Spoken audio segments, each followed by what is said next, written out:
फिर से सभी का स्वागत है सान स्टडी पर। दोस्तों, आपने अभी तक चैनल को सब्सक्राइब नहीं किया तो प्लीज़ सब्सक्राइब कर लीजिए, वीडियो को लाइक करिए और अपने दोस्तों में शेयर ज़रूर करिए।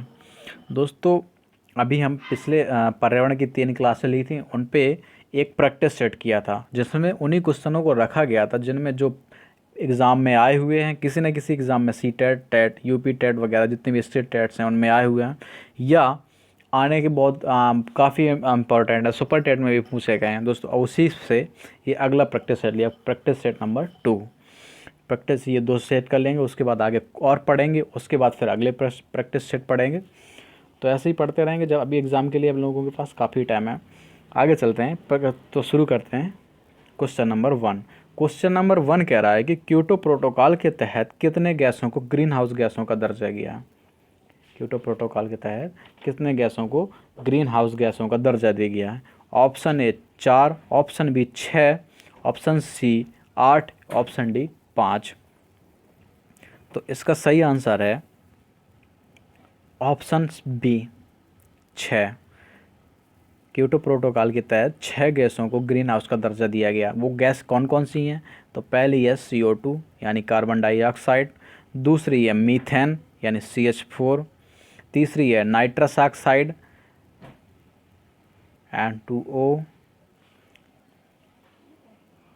तीसरी है हाइड्रोफ्लोरोकार्बन यानी HFC, तीसरी है पल्फ्लोरोकार्बन PFC, छठवीं है सल्फर हेक्सा फ्लोराइड। आगे चलते हैं क्वेश्चन नंबर 2 पे। दूसरा कह रहा है कि ओजोन परत को सबसे अधिक क्षति कौन सी गैस पहुंचाती है। ऑप्शन ए CFC यानी carbon fluorocarbon, option B CO2 carbon dioxide, option C O2 oxygen, option D N2। तो इसका सही आंसर है ऑप्शन ए CFC कार्बन। जो रेफ्रिजरेटर उसमें जो गैस निकलती है CFC कार्बन, वो सबसे अधिक ओजोन को क्षति पहुंचाती है। आगे चलते हैं क्वेश्चन नंबर 3। क्वेश्चन नंबर 3 कह रहा है कि ओजोन परत संरक्षण के लिए मॉन्ट्रियल प्रोग्राम कब जारी किया गया। ऑप्शन ए 1987 में, ऑप्शन बी 1989 में, ऑप्शन सी 1972 में, या ऑप्शन डी 1974 में। तो इसका सही आंसर है, इसका सही आंसर हो जाएगा ऑप्शन ए 1987 में। 1987 में कनाडा के मॉन्ट्रियल में ओजोन परत संरक्षण के लिए प्रोटोकॉल जारी किया गया था। आगे कह रहा है क्वेश्चन नंबर 4। क्वेश्चन नंबर 4 में कह रहा है कोबाल्ट युक्त दूषित जल पीने से कौन सा रोग हो जाता है। मतलब जो दूषित जल होता है उसमें अगर कोबाल्ट की मात्रा पाई जाती है तो उसमें कौन से रोग होने की संभावना है। ऑप्शन ए लकवा, option B cancer, option C diarrhoea, या ऑप्शन डी कोमा। तो इसका सही आंसर है ऑप्शन ए लकवा। अगर कोबाल्ट युक्त दूषित जल पीने से लकवा रोग होने की संभावना होती है। आगे चलते हैं क्वेश्चन नंबर 5। पारा यानी पारे युक्त दूषित जल पीने से कौन सा रोग हो जाता है। Option A ulcer, option B कुष्ठ रोग, option C low blood pressure, या ऑप्शन डी सर दर्द और डायरिया। तो इसका सही आंसर है ऑप्शन डी सर दर्द और डायरिया। जो पारा युक्त दूषित जल पीने से सर दर्द और डायरिया होने की संभावना होती है। आगे चलते हैं क्वेश्चन नंबर 6 पे। क्वेश्चन नंबर 6 कह रहा है कि जल प्रदूषण को कौन सी इकाई से मापते हैं। जल प्रदूषण को ऑप्शन है BOD, option B COD, option C DOD, या ऑप्शन डी NPT। तो इसका सही आंसर है ऑप्शन ए BOD। इसका फुल फॉर्म होता है बायो ऑक्सीजन डिमांड। इसके द्वारा दूषित जल को मापते हैं। आगे चलते हैं क्वेश्चन नंबर 7 पे। वायुमंडल में नाइट्रोजन गैस की कितनी मात्रा है। Option A 78%, option B 70%, option C 21%, या ऑप्शन डी 60%। तो इसका आंसर लगभग सभी को पता होगा। इसका आंसर है ऑप्शन ए 78%। 78% पूरी फुल होती है, मेन होती है। इसका अगर एग्जैक्ट माने तो 78.03%, 78.03% नाइट्रोजन गैस होती है। 20.99% ऑक्सीजन गैस होती है। उसके बाद ऑर्गन की मात्रा होती है 0.93%। उसके बाद आती है कार्बन डाइऑक्साइड 0.03% कार्बन डाइऑक्साइड। आगे चलते हैं क्वेश्चन नंबर 8। क्वेश्चन नंबर 8 कह रहा है कि वायु प्रदूषण के लिए उत्तरदायी गैस है। वायु प्रदूषण के लिए कौन सी गैस उत्तरदायी होती है? Option A carbon monoxide, option B nitrogen के ऑक्साइड, ऑप्शन सी सल्फर के ऑक्साइड या ऑप्शन डी सभी।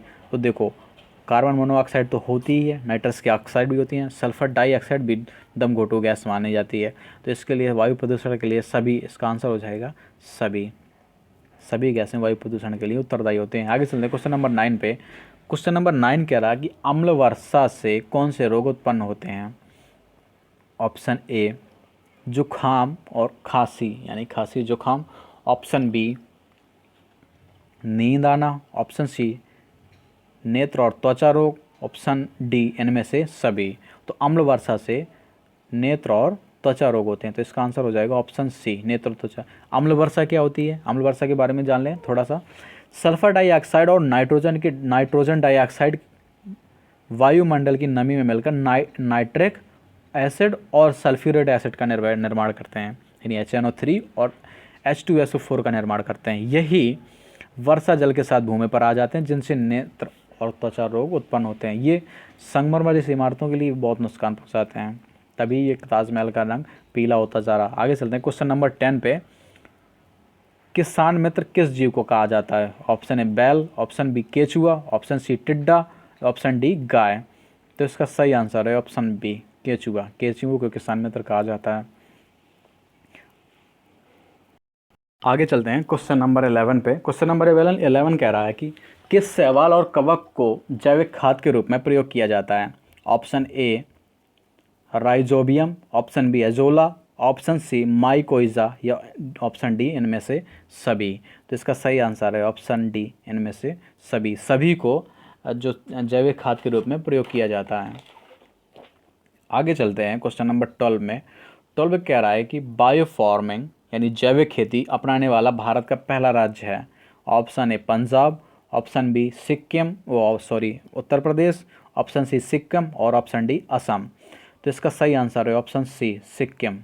सिक्किम ने ये जैविक खेती यानी बायोफार्मिंग को सबसे पहले अपनाया था पूर्णतः रूप से। आगे चलते हैं क्वेश्चन नंबर 13 कह रहा है कि किन पौधों को जैविक खाद के रूप में प्रयोग किया जाता है? ऑप्शन ए नीम, ऑप्शन बी सनई, ऑप्शन सी सवाबीर या ऑप्शन डी सभी। देखो नीम, सनई, सवाबीर सभी को जैविक खाद के रूप में उपयोग किया जाता है। तो ऑप्शन आंसर हो जाएगा ऑप्शन डी इनमें से सभी। आगे चलते हैं क्वेश्चन नंबर 14 कह रहा है कि ब्राज़ील के रियो डी जेनेरो में पृथ्वी सम्मेलन का आयोजन कब हुआ? Option A 1992, option B 1998, option C 1980 या ऑप्शन डी 1990। तो इसका सही आंसर है ऑप्शन ए 1992। 1992 में ब्राज़ील के रियो डी जेनेरो में पृथ्वी सम्मेलन का आयोजन हुआ था। इनमें से 182 देशों ने, कितने 182 देशों ने भाग लिया था। एजेंडा 21 घोषणा की थी इन्होंने, एजेंडा 21 की घोषणा की थी। आगे चलते हैं क्वेश्चन नंबर 15 पे। क्वेश्चन नंबर 15 कह रहा है कि ओजोन परत संरक्षण दिवस कब मनाया जाता है? जो दिवस आगे हमने दिए हैं वो दिवस पर्यावरण से संबंधित है और लगभग बहुत पूछे जाते हैं, हर एग्जाम में पूछे जाते हैं, एक तो ज़रूर आता है। तो कह रहे हैं क्वेश्चन नंबर 1 कह रहा है कि ओजोन परत संरक्षण दिवस कब मनाया जाता है? ऑप्शन ए 16 अक्टूबर, ऑप्शन बी 16 नवंबर, ऑप्शन सी 10 नवंबर या ऑप्शन डी 10 अक्टूबर। तो इसका सही आंसर है ऑप्शन ए 16 अक्टूबर। ओजोन परत संरक्षण दिवस 16 अक्टूबर को मनाया जाता है। आगे चलते हैं क्वेश्चन नंबर 16 कह रहा है कि विश्व पर्यावरण दिवस कब मनाया जाता है? ऑप्शन ए 5 जून, ऑप्शन बी 5 अगस्त, ऑप्शन सी 5 जुलाई या ऑप्शन डी 5 मई। तो इसका आंसर तो सबको आता ही होगा, तो आंसर हो जाएगा ऑप्शन ए 5 जून। 5 जून को विश्व पर्यावरण दिवस मनाया जाता है। आगे चलते हैं क्वेश्चन नंबर 17 पे। क्वेश्चन नंबर 17 कह रहा है कि पृथ्वी दिवस कब मनाया जाता है? दोस्तों ये बहुत पूछा जाता है, पृथ्वी दिवस, ओजोन संरक्षण दिवस, जल दिवस, विश्व प्रवासी दिवस। तो इनको नोट कर लीजिए कहीं पे और याद कर लेना। आगे चलते हैं, यही कह रहा है कि पृथ्वी दिवस कब मनाया जाता है। तो कह रहा है ऑप्शन ए 22 अप्रैल, ऑप्शन बी 22 मार्च, ऑप्शन सी 22 दिसंबर, ऑप्शन सी 22 दिसंबर और ऑप्शन डी 23 मार्च। तो इसका सही आंसर है पृथ्वी दिवस 22 अप्रैल को मनाया जाता है। आगे चलते हैं क्वेश्चन नंबर एटीन कह रहा है कि विश्व जल दिवस कब मनाया जाता है। ऑप्शन ए 22 मार्च, ऑप्शन बी 23 मार्च, ऑप्शन सी 15 मार्च या ऑप्शन डी 22 अप्रैल। तो जल दिवस मनाया जाता है ऑप्शन ए 22 मार्च को। आगे चलते हैं क्वेश्चन नंबर 19 कह रहा है कि जैव विविधता दिवस कब मनाया जाता है। ऑप्शन ए 22 मार्च, ऑप्शन बी 22 मई, ऑप्शन सी 22 जुलाई, ऑप्शन डी 22 अगस्त। तो जैव विविधता दिवस जो मनाया जाता है वो मनाया जाता है कब, 22 मई को। तो इसका सही आंसर हो जाएगा ऑप्शन बी 22 मई। आगे चलते हैं क्वेश्चन नंबर 20 कह रहा है कि विश्व वन्य प्राणी सप्ताह कब मनाया जाता है। ऑप्शन ए जुलाई के प्रथम सप्ताह में, ऑप्शन बी अक्टूबर के प्रथम सप्ताह में, ऑप्शन सी अगस्त के प्रथम सप्ताह में या ऑप्शन डी अक्टूबर के अंतिम सप्ताह में। तो ये जो वन प्राणी सप्ताह होता है तो वो मनाया जाता है अक्टूबर के प्रथम सप्ताह में। तो इसका आंसर हो जाएगा ऑप्शन बी अक्टूबर के प्रथम सप्ताह में। आगे चलते हैं, सबसे छोटा महाद्वीप कौन सा है।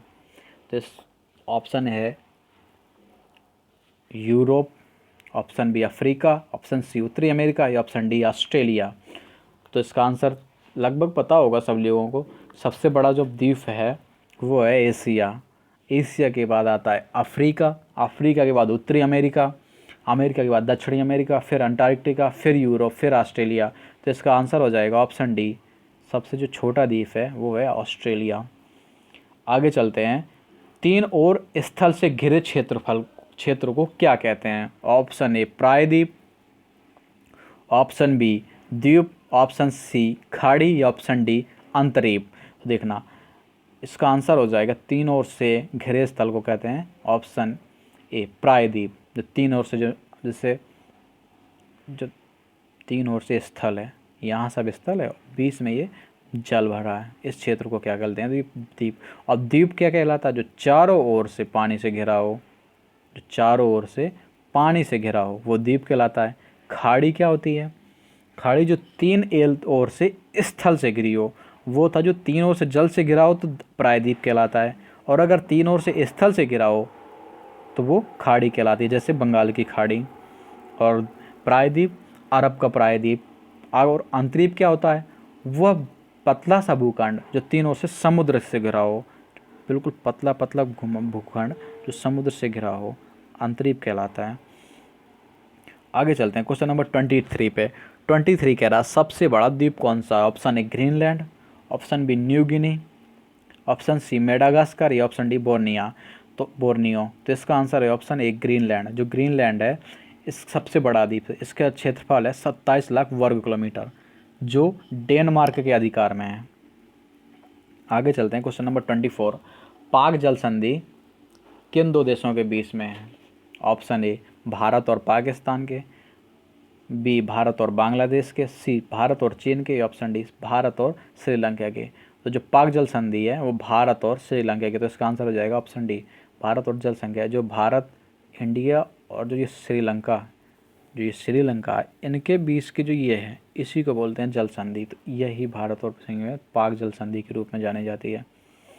आगे चलते हैं क्वेश्चन नंबर 25 कह रहा है कि विश्व का सबसे बड़ा डेल्टा कौन सा है। Option Narmada delta, option B Amazon delta, option C Sundarban delta या ऑप्शन डी इनमें से कोई नहीं। तो इसका आंसर है ऑप्शन सी सुंदरवन डेल्टा सबसे बड़ा डेल्टा है। आगे क्या चलते हैं क्वेश्चन नंबर 26 कह रहा है कि जहाँ नदियाँ समुद्र में मिलती हैं उस स्थान को क्या कहते हैं, वह स्थान क्या कहलाता है। ऑप्शन ए मुहाना, ऑप्शन बी उद्गम, ऑप्शन सी द्रोणी या ऑप्शन डी समापन। तो इसका आंसर हो जाएगा ऑप्शन ए मुहाना। जहाँ पे नदियाँ मिलती हैं, जहाँ समुद्र में मिल जाती हैं वो कहलाता है मुहाना, और जहाँ से नदियाँ निकलती हैं उसको कहते हैं उद्गम। और द्रोणी क्या होता है, कोई नदी अपनी सहायक नदी में जितने क्षेत्रफल का जल कवर करती है वो द्रोणी कहलाती है। आगे चलते हैं क्वेश्चन नंबर 27।